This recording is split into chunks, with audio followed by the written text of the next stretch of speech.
ఉభయ గోదావరి జిల్లాలో నీలి విప్లవం ద్వారా విదేశీకి మారక ద్రవ్యాన్ని అందించిన ఉభయ గోదావరి జిల్లాలో ఇప్పుడు ఆక్వా రంగం ఎందుకురా బాబు అనే పరిస్థితికి వచ్చేసింది. గడిచిన 5 సంవత్సరాల కాలంలో రాష్ట్ర ప్రభుత్వం తీసుకున్న అనాలోచిత నిర్ణయాలు ఆక్వా రంగాన్ని పూర్తిగా కకలావికలం చేశాయి. ఎక్కడా కూడా అటు చేపల ఎగుమతులు కానీ ఇటు రొయ్యల ఎగుమతులు కానీ పూర్తిగా నిషేధించే పరిస్థితి కనబడుతుంది. ఆక్వా రైతులు కూడా క్రాప్ హాలిడే తీసుకునే ఆలోచనలు చేస్తున్నారంటే గత ప్రభుత్వ పాలకుల తీరు ఏ విధంగా చాలా స్పష్టంగా అర్థమవుతుంది. ఉభయ గోదావరి నుంచి పూర్తిగా కూడా ఆక్వాకి సంబంధించి పెద్ద ఎత్తున విప్లవం మాదిరి పెద్ద ఎత్తున ఇక్కడ వ్యాపారాలు జరిగాయి. భీమవరం కేంద్రంగా పెద్ద ఎత్తున వ్యాపారం చేయడంతో పాటు తూర్పుగోదావరి జిల్లా నుంచి కాకినాడ సంబంధించి పెద్ద ఎత్తున హ్యాచరీలు ఏర్పడ్డాయి. కొన్ని వేల మంది వీటిపై ఆధారపడే జీవనం సాగిస్తున్నారు. రైతులైతే ప్రభుత్వానికి చేయూతనందించే విధంగా విప్లవాత్మకమైన మార్పులు తీసుకొచ్చే విధంగా ఆక్వాలో పెద్ద ఎత్తున వ్యవసాయం చేయడం సాగించారు. అయితే రాష్ట్ర ప్రభుత్వం తీసుకున్న అనాలోచిత నిర్ణయాల వల్ల ఆక్వా రంగం ఇప్పుడు పూర్తిగా కుదిరైపోయే పరిస్థితి కనబడుతుంది. ఎక్కడా కూడా ధరల స్థిరీకరణ ఏర్పాటు చేస్తామన్న ప్రభుత్వం అటువంటి ఆలోచనే చేయలేదు. రూపాయిన్నరకే విద్యుత్నిస్తానన్నారు, కానీ అరాకొరగా ఇచ్చి మమా అనిపించేశారు. ప్రస్తుతం ఆక్వా గ్రామానికి సంబంధించి అనేక ఇబ్బందులు పడుతున్నారు. ఆక్వాకు సంబంధించి ఆక్వా సంఘం నేత మనతో పాటు ఉన్నారు. ఆక్వాకు సంబంధించి ఎటువంటి ఇబ్బందులు ఉన్నాయో రాష్ట్ర ప్రభుత్వం తమను ఏ విధంగా నష్టపరిచింది, ప్రస్తుతం రాష్ట్ర ప్రభుత్వంపై ఎటువంటి ఆశలు ఉన్నాయని అడిగిస్తుంది. సార్, ప్రధానంగా ఆక్వాకి సంబంధించి గతంలో మీరు ఎన్నుకునే ఏదైతే ఇబ్బందులు పడరా ఇబ్బందులు ఏంటి సార్? మన రాష్ట్రానికే కాదు మన దేశానికే విదేశీ మార్గాన్ని తీసుకొచ్చే ఏకైక వనరు మనకి ఏదన్నా ఉందంటే అది కేవలం ఆక్వాకల్చర్లో ఈ రొయ్యల సాగు. ఆ రొయ్యల సాగు చాలా అభివృద్ధి పదంలో నడుస్తూ విదేశీ మార్గాన్ని పెద్ద ఎత్తున తీసుకొస్తూ మన దేశానికి మన రాష్ట్రానికి ముఖ్యంగా మన ఉభయ గోదావరి జిల్లాలకు ఎంతగానో ఉపయోగపడింది. కానీ ఇక్కడ రాష్ట్ర పాలకులు తీసుకున్న కొన్ని అనాలోచిత నిర్ణయాల వల్ల ఈరోజు ఆక్వా సాగు కనుమరుగు అయిపోయే పరిస్థితి కనబడుతుంది. మళ్ళీ చెరువుల్ని పంట పొలాలుగా మార్చాల్సిన దుస్థితి ఏర్పడుతుంది. ముఖ్యంగా ఇక్కడ ప్రభుత్వం నుంచి ఎటువంటి ప్రోత్సాహాలు లేకపోవడం, రైతుకి విదేశీ మార్గం మీ ద్వారా వస్తుంది, మాకు పెద్ద ఎత్తున గవర్నమెంట్కి తద్వారా ప్రజలకు కూడా ఉపయోగపడుతుందని స్టేట్మెంట్లు ఇచ్చే నాయకులు గత ముఖ్యమంత్రి జగన్మోహన్ రెడ్డి చేశారు తప్ప ఆ రైతులకి దీని అంతటికీ ముఖ్యకారమైన రైతులకి కనీసం ఒక్క విషయంలో కూడా వాళ్ళ ప్రోత్సాహకాలు ఇవ్వలేదు. కేవలం ఎన్నికల హామీలో భాగంగా రూపాయిన్నరకే విద్యుత్ ఇస్తానన్న జగన్మోహన్ రెడ్డి అరకొరగా ఆ విద్యుత్తుని రూపాయిన్నరకే కొంతకాలం ఇచ్చి దాన్ని కూడా కోతలో విధించి చిన్న చెరువులకి 5 ఎకరాల లోపు ఉన్న వాళ్ళకి అది కూడా ఫైనల్ రిజిస్ట్రేషన్ ఉన్న వాళ్ళకి మాత్రం వర్తింపజేసి కేవలం దాన్ని కొంతమందికి పరిమితం చేశాడు. దాని ద్వారా విద్యుత్ బిల్లులు అధికంగా వచ్చి పెట్టుబడి అధికంగా పెరిగిపోయి దిగుబడి తక్కువ రావడంతో రైతు కుదిరైపోయే పరిస్థితి ఏర్పడింది. ఆక్వా సాగు చేస్తున్న రైతులను ఎందుకు ధనిక వర్గాలుగా పరిగణిస్తారో, ప్రభుత్వాలు ఎందుకు వారికి చేయూతనివ్వవు? ఆక్వా రంగంలో తక్కువ పెట్టుబడితో ఎక్కువ లాభాలు సృష్టించి అనేక మందికి జీవనోపాధిని కలిగించే సిస్టమ్ అనేది. దీంట్లో చిన్న సైజు గెళ్ళమ్ముకునే వ్యాపారస్తుడి నుంచి వలలో వేసుకునే వాళ్ళు, మత్స్యకారులు, అనేక రంగాల వ్యక్తులు ఈ ఆక్వాకల్చర్ మీద ఆధారపడి ప్రత్యక్షంగాను పరోక్షంగా కూడా ఆధారపడి జీవిస్తున్నారు. కానీ ఒక గెడ అమ్ముకునే ఒక వ్యాపారి తన గెడకి రేట్ని అతను ఫిక్స్ చేయగలుగుతున్నాడు. కానీ ఇంత కష్టపడి ఇన్ని కష్ట నష్టాలు కూర్చి ఇన్ని ప్రకృతి వైపరీత్యాలకి ఎదురు నిలబడి రొయ్యను పండించిన రైతు తన సరుక్కి తను రేటు నిర్ణయించే పరిస్థితి లేకుండా పోయింది.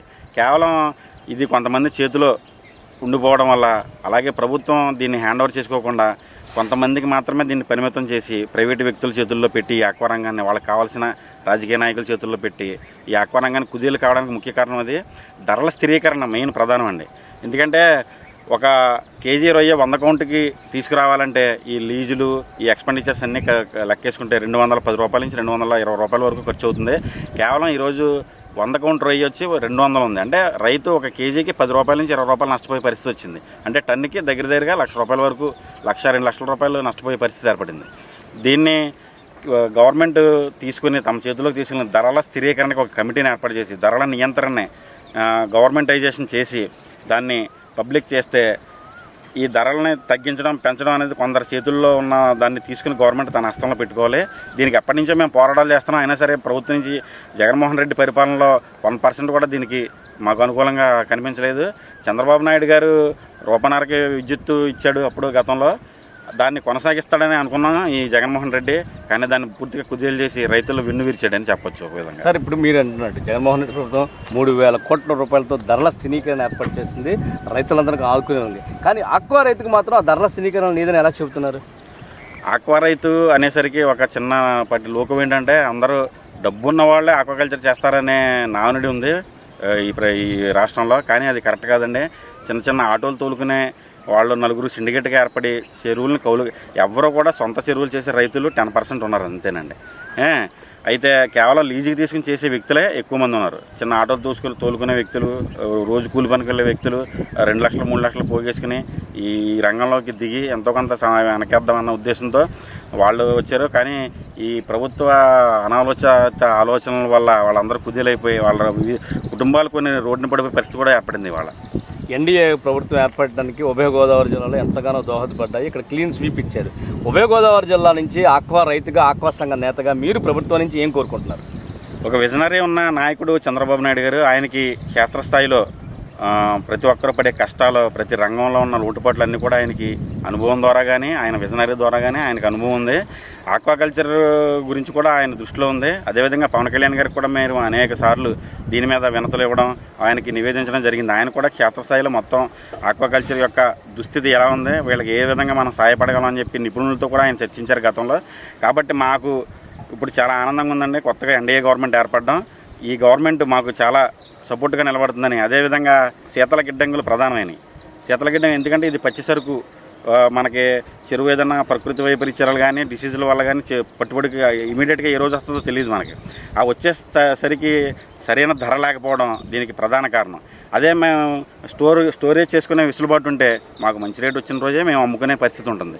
కాబట్టి శీతల గిడ్డంగులు అన్నది చాలా ప్రధానమైన అంశం. దీంట్లో పవన్ కళ్యాణ్ గారు మాకు గతంలో భీమాలు వచ్చినప్పుడు మాకు హామీ ఇచ్చారు. శీతల గిడ్డంగులు ఏర్పాటు చేసి ఈ ఆక్వా రంగాన్ని ఆదుకోవాల్సిన పరిస్థితి ఉందని చెప్పి అప్పుడు గవర్నమెంట్ కూడా ఆయన నివేదించారు. అదేవిధంగా ఈరోజు ఆయన చేస్తారని నమ్మకం మాకు చాలా బలంగా ఉందండి. అయితే ఇది ప్రస్తుతం అంటే ఉభయ గోదావరి జిల్లాలకు సంబంధించి ఏదైతే ఆక్వా రంగానికి ఉందో, ఆక్వా రంగానికి సంబంధించి గత 5 సంవత్సరాల కాలంలో పూర్తిగా కుదిలైపోయిన ఆక్వా రంగం నుంచి బయటకు పడాలంటే ప్రభుత్వం పెద్ద ఎత్తున చేయూతనివ్వాలి. అయితే ప్రభుత్వం చేసిన గత ప్రభుత్వం అనాలోచిత నిర్ణయాల వల్ల పూర్తిగా ఆక్వా రంగానికి సంబంధించి రైతులందరూ కూడా పూర్తిగా దీనికి సంబంధించి కుదిలైపోయే పరిస్థితి కనబడుతుంది. ఎక్కడా కూడా ఎవరో కూడా దీనికి సంబంధించి ఒక కీలకమైన నిర్ణయం తీసుకున్న దాఖలాలు లేవు. ఎన్నికల వాగ్దానాలు ఇచ్చిన రూపాయన్నరకే విద్యుత్ అన్నది పరిస్థితి కనుక సంబంధించి ఎక్కడా కూడా దానికి సంబంధించి ప్రభుత్వం అమలు చేయకపోవడం వల్ల దానివల్ల అది పూర్తిగా కుదిలైపోయింది. ప్రస్తుతం ఉన్న ప్రభుత్వం దీనిపై పూర్తిగా దృష్టి సారించి ఏదైతే ధరల స్థిరీకరణ ఏర్పాటు చేసి ఆక్వా రంగానికి ఒక ప్రత్యేక ప్రాధాన్యతగా కేటాయించి దీన్ని చేతునిస్తే మాత్రం ఖచ్చితంగా లాభాలు పుష్కలంగా ఉంటాయి. ఉభయ గోదావరి జిల్లాలో కూడా ఆర్థికంగా స్థిరత్వం సాధించే అవకాశం కనబడుతుంది.